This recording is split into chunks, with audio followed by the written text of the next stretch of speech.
자, 여러분들 이번 기체하고 항공역학 여러 번 녹음합니다. 진짜 이게 제가 착오에 의해서 아마 마이크가 뽑혔던 것 같아요. 좀 이해를 해주시고 다시 녹음을 하니까 요 역학만큼 제대로 들을 수 있도록 합시다. 자, 이번에는 항공역학 날개 공기 흐름과 성질, 지난 시간에 대기에 대해서 배웠죠. 그래서 그 날개 주변에 흐르는 성질에 대해서 한번 법칙과 같이 대해서 배워보도록 하겠습니다. 자, 공기에 압력을 가하면 공기의 체적은 어떻게 된다? 압력을 그러니까 누르는 거니까 부피가 감소하겠죠. 체적은 부피니까. 그래서 공기의 밀도는 압력에 비례해서 밀도도 같이 감소한다. 그러니까 압력이 세지면 밀도도 세지는 거죠. 그죠? 그래서 공기의 밀도는 체적에 반비례한다. 그래서 체적이 점점 좁아지면 그 안에 있는 것들은 점점 밀도가 더 높아지는 거잖아요. 그래서 밀도는 높다. 그래서 반비례한다.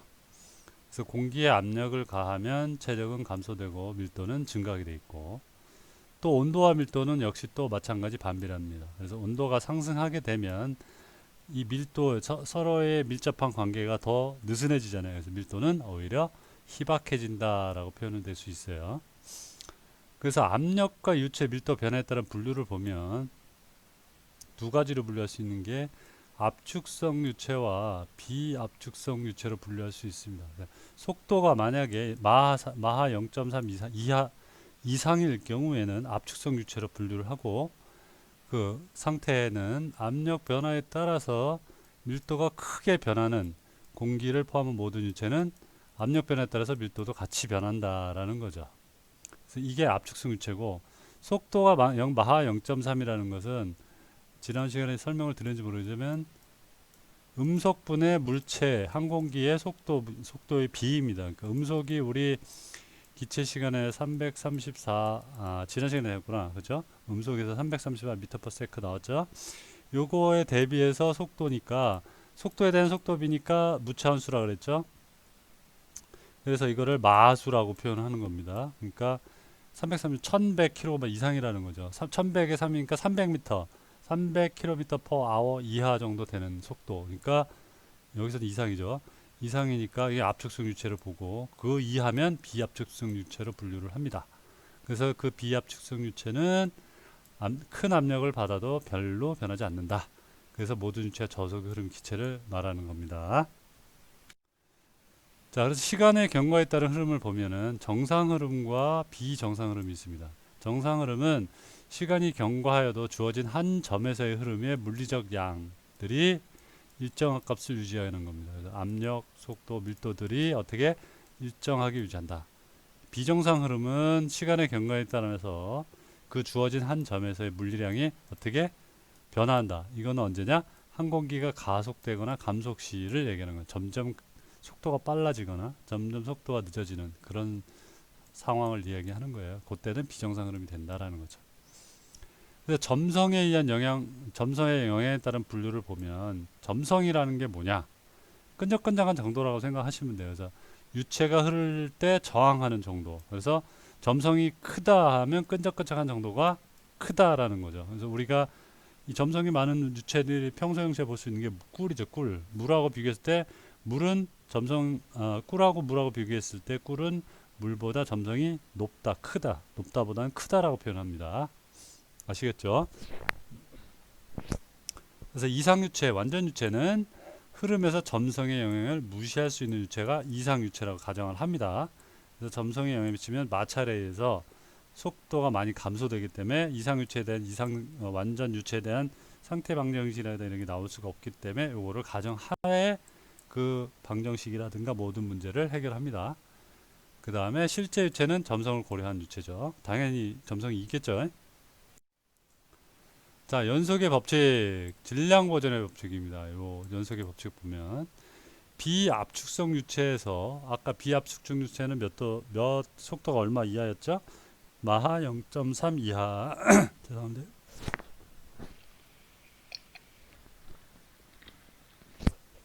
녹음 두 개가 아니, 네 개가 완전히 맛이 가는 바람에 지금 다 다시 하고 있어갖고 갑자기 너무 많이 하는 바람에 목이 좀 맛이 갔습니다. 좀 이해해 주세요. 자, 비합승 유체 앞에서 0.32라고 했죠. 유석은 관이 단면적에 뭐라고 한다? 반비례한다. 자, 보시면 단면적이 이렇게 줄어드는 그 형태가 있습니다. 자, A1 지점의 단면적을 A1, 이쪽의 단면적을 A2, 좁아지는 지점을 A2 이렇게 표현합니다. 그러면 실제로는 압축성 흐름에 대해서는 어떻게 되겠어요? A1의 속도와 V1의 속도, A1 지점의 속도 V1과 로우1 이 지점의 밀도 3개를 곱한 것과 이 지점의 3개를 곱한 것은 항상 일정하다는 거죠. 압축성 흐름에서는 A1, V1, 로우1 곱하기 3개가 A2, V2, 로우2가 같다.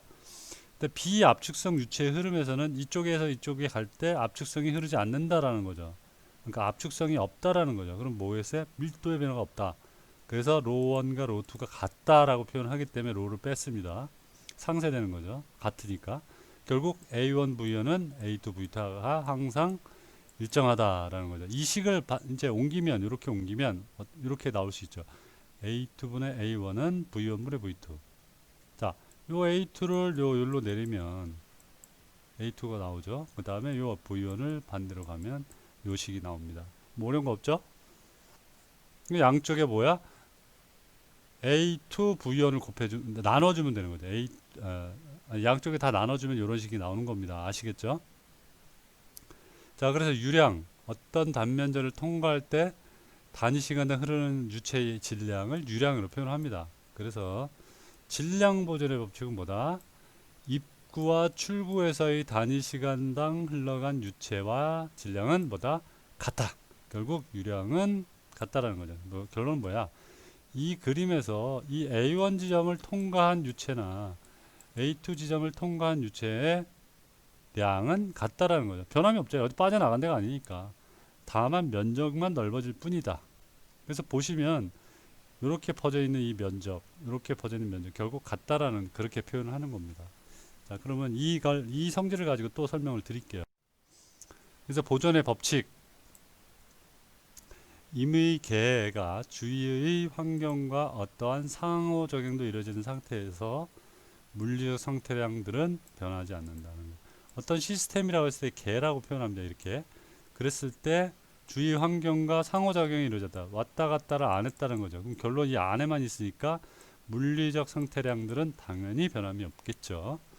그래서 물리학적 논리로 다양한 문제를 관찰하면 자연계에서 보존 법칙을 위반하는 경우는 없다. 그래서 또한 보존 법칙은 각각의 분리된 물리학을 연결하는 주요한 원리가 된다. 어려운 거 없죠? 그래서 보존의 법칙 중에 여러 가지가 있는데 질량 보존의 법칙 첫 번째, 아까 얘기한 임의 계에서 질량은 변하지 않는다 그랬죠? 이게 질량 보존의 법칙입니다. 그래서 질량 보존의 법칙은 원래 화학에서 반응 전과 후의 물질의 질량이 같다는 원칙입니다. 뭐 예를 들어서 물 같은 경우죠. 화학 반응이 이렇게 해서 뭐 다른 거랑 합했을 때 전체 질량이 변하냐? 안 변하는 거잖아요. 아니면 물에다가 뭐 소금을 탔다. 그러면 물의 질량과 소금의 질량을 각각 재고 소금물을 만들었을 때 각 합해진 질량을 재면 합한 질량과 같다. 이게 질량 보존의 법칙이다. 어려운 거 없죠? 그래서 유체역학의 연속 방정식이 만족해야 하는 근본 원칙이 되는 겁니다. 법칙이. 그 다음에 운동량 보존의 법칙.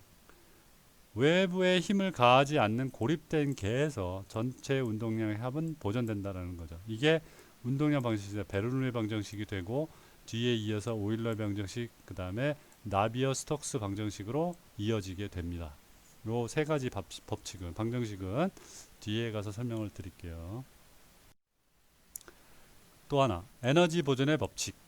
아까 계에서 외부의 에너지 유출이 없다면 그 안에 에너지는 일정하며 그 형태만 변할 뿐이다. 예를 들어서 열을 가하면 이 안에서 열만 받았잖아요. 그러면 액체에서 기체로 변하는데 유출이 없으니까 형태만 변할 뿐이다. 그런 얘기죠. 자, 드디어 나왔네요. 이제 베르누이 방정식. 좀 저기 두 번째 녹음을 하다 보니까 좀 빠르게 진행을 하니까 이해해 주시고, 그래도 이해 안 되는 부분이 있으면 언제든지 질문을 하세요. 카톡이든 수업 중에. 그럼 제가 답변을 해 드릴게요. 자, 유체가 유선을 따라 흐를 때 A 지점과 B 지점 사이에는 역학적인 에너지가 보존되어야 한다.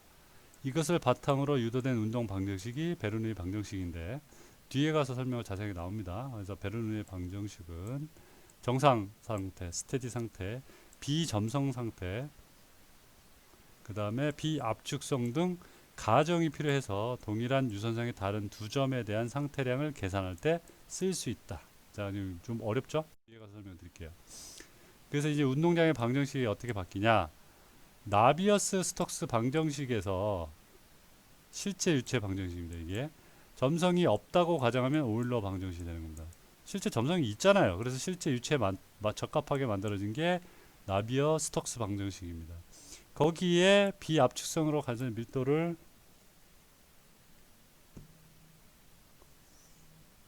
상수로 놓으면 베르누이 방정식이 유도가 되는 겁니다. 여기서 비점성으로 비압축성 유체로서 가정을 하면 이렇게 상식이 됩니다. 베르누이 방정식이 됩니다. 결국 뭐냐? 비압축성 유체로서 점성까지 고려한 점성이 없다고 가정했을 때 만드는 베르누이 방정식이 되는 거고, 이게 어디서 뉴턴의 방정식 F는 MA에서 방정식이 유도될 수 있다라는 거예요. 그래서 이렇게 유도됐다가 여기서 야 아니야 비압축성이 아닐 수도 있잖아 최근에 그죠? 이렇게 넘어가면서 오일러가 만들었고 거기에 실제 유체에 적용될 수 있는 방정식을 만들어 보자 해서 이렇게 만든 겁니다. 자, 어렵죠 좀? 자, 그러면 자세하게 베르누이 정리를 하나씩 짚어봅시다. 자, 정압이 있고 동압이 있습니다. 그래서 운동량의 상태에 관계없이 항상 모든 방향으로 작용하는 유체의 압력이다. 그래서 예를 들어서 이러한 통이 있다고 가정해 봅시다. 그럼 여기에 이제 유체를 이렇게 채워놓고 압력을 가했어요. 그럼 여기에 가해지는 압력이랑 여기에 가해지는 압력, 여기에 가해지는 압력 모두 동일하겠죠. 그렇지 않겠어요? 여기 다 압력을 항상 수직된 방향으로 작용을 하니까. 그래서 운동 상태에 관계없이 모든 방향으로 작용하는 유체의 압력이 정압. 그래서 즉 운동 에너지에 무관하게 한 점에 작용하는 압력이며 유체의 기둥의 높이면 관계된다. 그 다음에 동압은 뭐냐? 유체가 가진 속도에 의해서 생기는 압력입니다. 그래서 유체의 흐름에 수직되게 판을 막았을 때 이렇게 흐름을 가는데 여기다 수직되게 판을 막으면 이 판에 작용하는 압력이 되겠죠. 그래서 유체가 갖는 이렇게 움직이는 운동 에너지가 이 판에 압력이 가해지면서 압력 에너지로 변하는 것이 동압이 되겠습니다. 자, 그래서 이걸 수식으로 정리를 해보면 전체적인 압력을 먼저 정리를 해봅시다. 유체가 정지 상태에 있을 때 유체 속의 한 점에 작용하는 힘이며 단위 면적당 적용된 하중이다. 그래서 압력은 뭐냐면 단위 면적당 누르는 힘, 이게 압력이 되겠습니다. 단위 면적은 뭐 미터가 될 수도 있고 PSI처럼 파운드 퍼 스퀘어 인치가 돼서 파운드로 누르는 이런 형태가 될 수 있겠죠. 자, 그래서 베르누이 정리, 아까 앞에서 얘기한 정압 P, 그 다음에 동압 Q를 더하면 PT, 전압으로 항상 일정하다라는 얘기죠. 그죠? 그래서 요거를 수식으로 더하면 P 플러스 2분의 1 로 V 제곱은 PT로 일정하다라는 베르누이 방정식이 나옵니다. 이게 베르누이 방정식입니다.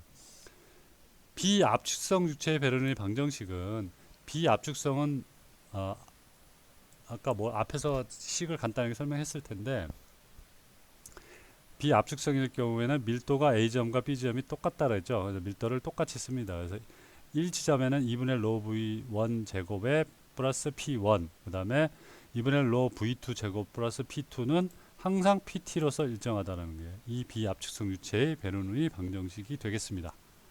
자, 이 베르누이 방정식 기본이죠. 여러분들 알고 계세요. 외우세요. 자, 그래서 이거를 벤츄리관 좁은 공간을 지나가는 벤츄리관에 적용을 한번 해봅시다. 이상유체가 정상 흐를 경우에 정압과 동압의 합은 어떻게? 항상 전압으로 항상 일정하다. 이게 베르누이 정리입니다. 즉 유체의 흐름 속도가 빠를수록 그곳의 압력, 정압은 낮아진다. 자, 보시면 이 그림을 보세요.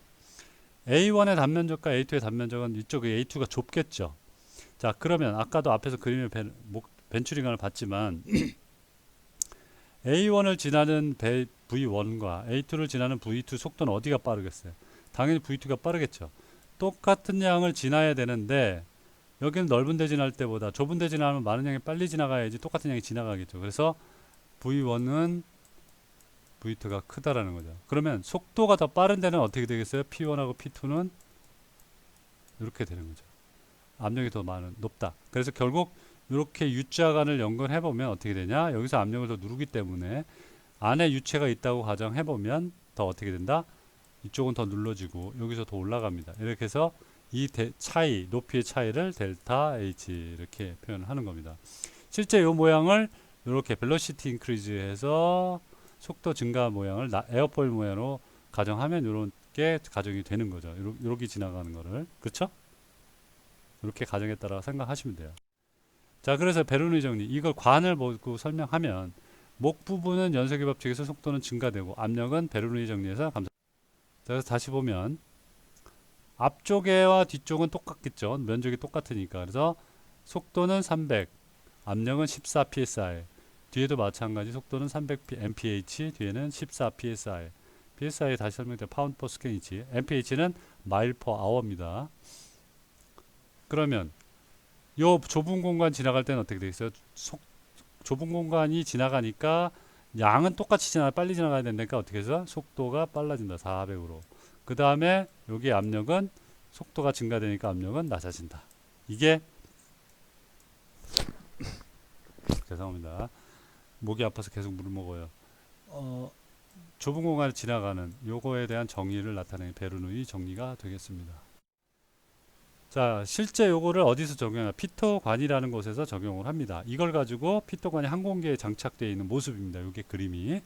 그리고 여기 이물질 구멍이 요것처럼 구멍이 뚫려져 있어서 이물질 들어가지 말라고 실제로는 이 노란 형광색이 아니라 군에서는 빨간색으로 써 있고 before flight remove before flight 이렇게 써 있습니다. 비행 전에 제거해라 라고 되어 있어요. 이게 막히면 속도가 측정이 안 되니까. 그래서 항공기 속도 측정하기 위해서 이렇게 피터관이 나와 있습니다. 요거는 날개 밑에 장착되어 있는 거고 보통 전투기는 앞쪽 노즈 쪽에 장착이 되어 있습니다. 나중에 항공기 가서 직접 설명 한번 드릴게요. 자, 그래서 피터관은 베르누이 정리를 이용해서 유체의 속도를 측정하는 장비다.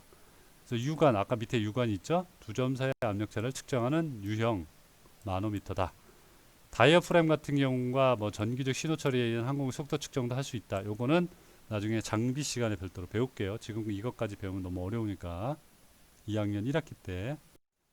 자, 그래서 이 피터관이 통해서 압력이 측정이 되면 어떻게 되냐? 전체적으로 앞으로 들어오는 건 전체 피터 튜브를 통해서 전압력이 들어오고 이 다음에 정압공 여기가 정압공이죠. 얼터네이터는 대체 구멍이고 정압공을 통해서 정압이 측정이 됩니다. 그래서 아까 전압은 정압 플러스 동압이라고 그랬죠. 근데 전압과 정압만 측정이 되니까 그럼 어떻게 되겠어요? 이거는 뭐가 나와요? Q. 그래서 Q는 2분의 1로 V 제곱해서 여기서 밀도는 거의 일정하니까 속도를 가지고 관계식에 나와서 속도를 계산해낼 수 있다라는 거죠. 물론 사람이 안 하죠. 컴퓨터가 계산해서 계기상에 시연을 해주는 겁니다. 자, 그러면 어떤 속도가 있냐? 에어스피드 인디케이터. 여기서 계기상에 조종석 계기상에 대기 속도가 나오고 여기 좀 마찬가지로 버티컬 스피드 인디케이터에서 VSI 합니다. 이 계기에 대해서는 항공 장비 내년 1학기 때 다시 배우니까 너무 궁금해하지 마시고 궁금하면 질문하세요. 요거는 수직 스피드입니다. 그러니까 항공기가 옆으로 평행으로 움직일 때 속도는 요거고 수직으로 상승 하강할 때 분당 몇 피트가 올라가냐 내려가냐 이거를 표시한 게 VSI입니다. 그 다음에 알티메터는 고도계고 이거와 정압과 전압을 측정하는 구멍이 있고 여기에 막혔을 때 문제가 생길 수 있잖아요. 그래서 백업으로 대체 스태틱 소스, 스태틱 구멍이 포트가 별도로 또 있다.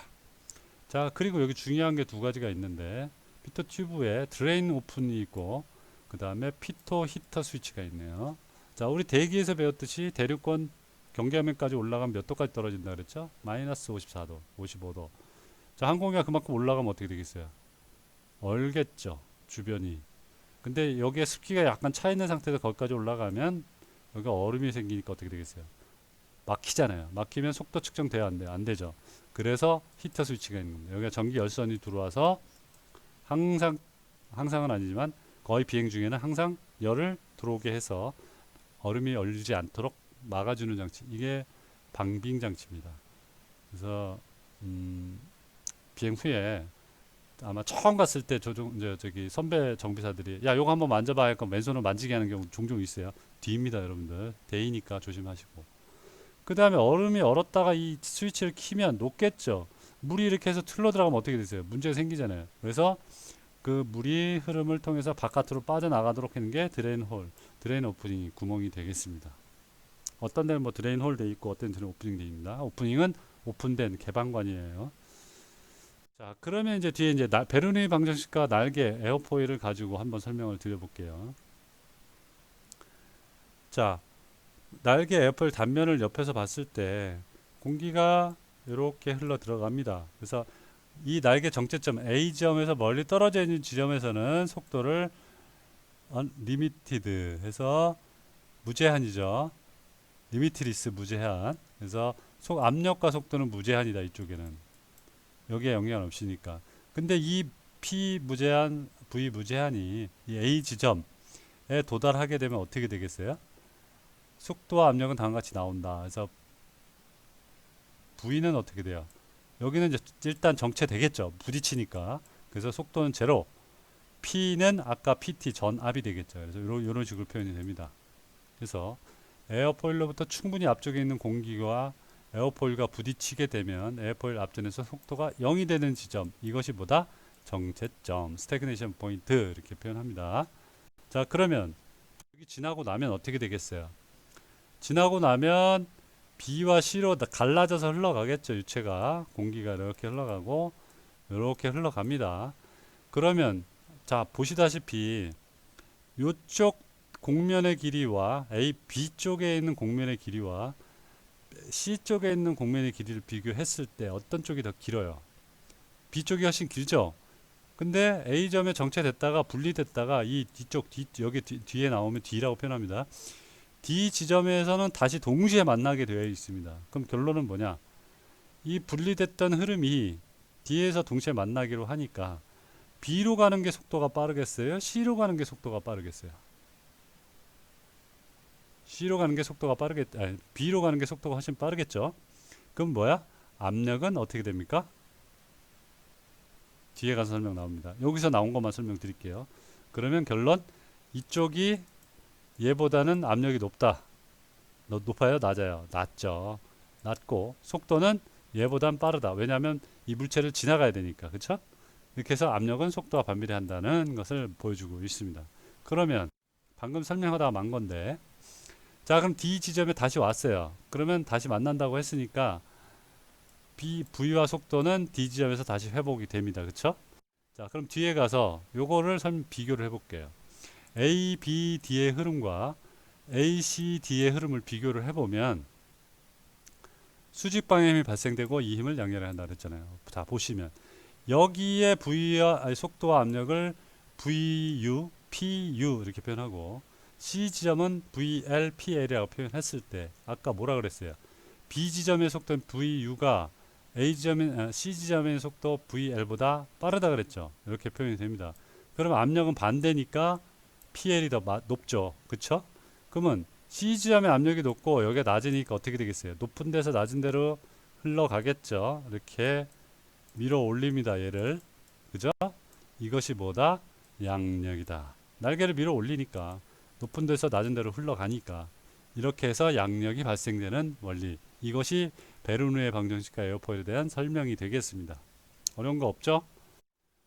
자, 그러면 베르누이 방정식 에어포일은 ABD와 ACD의 흐름을 보면 1, 2, 3, 4, 5를 표현했을 때 1, 2, 3, 4, 5가 됩니다. 그래서 속도는 멀리서 정상적으로 속도가 있다가 2번 정체점에 오면 어떻게? 제로. 그러다가 3과 4를 지나갈 때는 최대치에서 다시 감속됐다. 5에서 다시 정체점. 그 다음에 다시 가속되는 이런 형태가 되겠죠. 역시 마찬가지.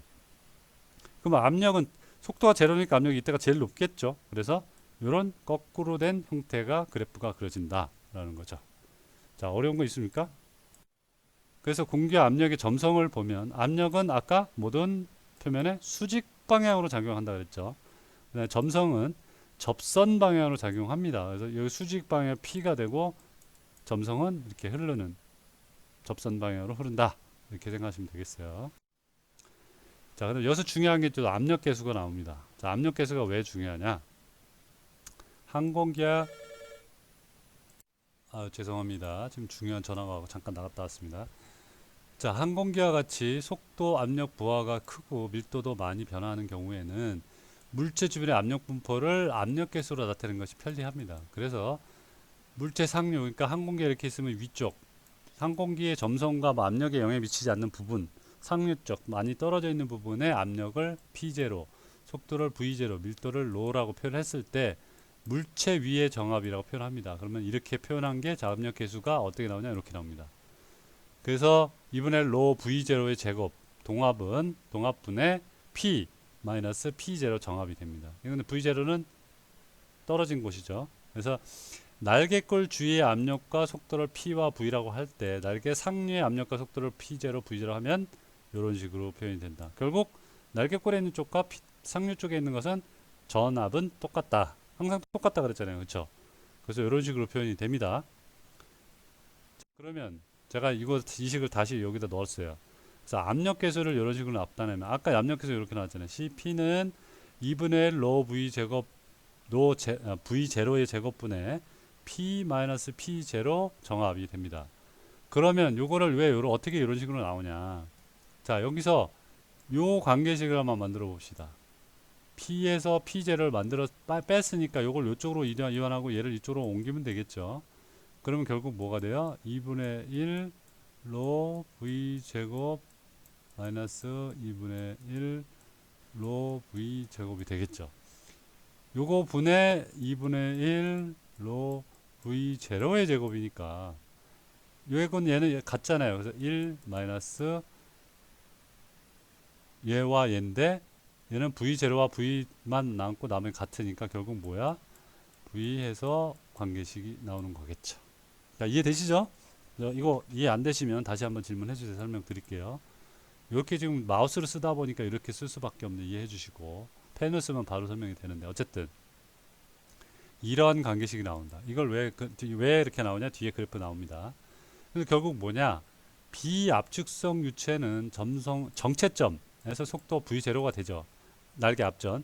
그때는 속도가 제로가 되면서 CP 압력 계수는 1이 되고 물체에서 멀리 떨어진 상류 쪽은 V와 V0가 같잖아요. 그때는 CP가 같으니까 정체점이면은 아까 비례가 제로니까 어떻게 되겠어요? 여기 제로니까 제로. 그러니까 1 마이너스 제로니까 1이 되고 같아지니까 결국 얘와 얘가 같으니까 여기 1이 되겠죠. 1 마이너스 1이니까 CP는 0이 된다. 이런 형태가 되는 거죠. 자, 그래프를 한번 봅시다. 그래서 화살표가 위로 나타낸 부분과 아래로 나타낸 상쇄시켜 나머지는 양력이 된다. 결국 뭐냐? CP는 여기서 0이 위지만 여기서 1이 되겠죠. 최대가 됐다가 점점 높았다가 뒤로 가서 낮아지는 겁니다. 이쪽도 마찬가지고. 결론은 상부 쪽에는 많이 크고 아래쪽은 작기 때문에 이 부분의 그래프를 상쇄시킨 나머지가 양력이 되는 것이다 라고 하는 거죠. 자, 이번 내용 좀 길었는데 제가 진짜 힘들게 두 번째 녹음을 했습니다. 이해해 주시고 여러분들 다음 시간에 까지만 하고 우리 대면으로 수업했으면 좋겠습니다. 수고들 하셨습니다.